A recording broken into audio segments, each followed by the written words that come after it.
Pro-Kurdish Peoples Democratic Party, HDP, leader Selahattin Demirtaş has said the party does not plan to form a coalition with the ruling Justice and Development Party, AK Party, nor it will lend indirect support to the AK Party if his party passes the election threshold.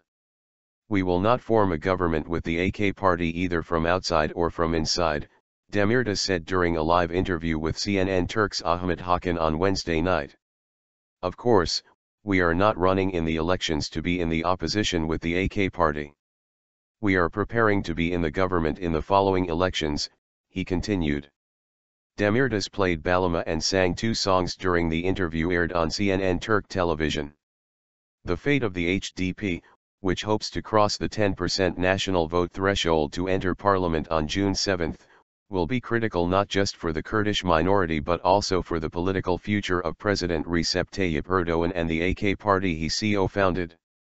Should the HDP cross the barrier, it could take 50 seats from the AK party, potentially causing the AK party to lose its majority and be forced to form either a coalition or minority government. That would make it more difficult for the AK party to pass the constitutional changes Erdoğan wants to create a powerful executive presidency. The AK party managed to receive the majority of votes and form governments on its own in the past 3 elections, but polls suggest increasing support for the HDP may cause the AK party lose its majority in the June 7 elections. During the interview, Demirtaş once again expressed confidence that the HDP will surpass the threshold, vowing to quit his post as party leader if the HDP fails to receive less than 10% of the national vote. In a separate interview with Reuters on Tuesday, Demirtaş said the June election would lack legitimacy if the threshold deprived it of parliamentary representation but that it would remain a partner in peace talks with the Kurdistan Workers' Party, PKK. Kurdish parties have in the past run candidates as independents to skirt the threshold. Now the HDP is seeking to broaden its appeal beyond its Kurdish base and propel itself into the legislature. Should it fail, there will be no representatives of pro-Kurdish opposition parties in parliament. Kurds make up an estimated 20% of a population of 77 million people. In 2011 HDP-linked independent candidates won 36 seats in parliament, accounting for 6.5% of the vote.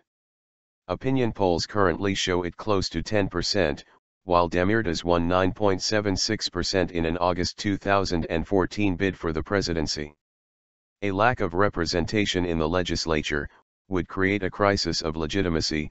It would weaken the belief that parliament represents all of Turkey, Demirtaş said.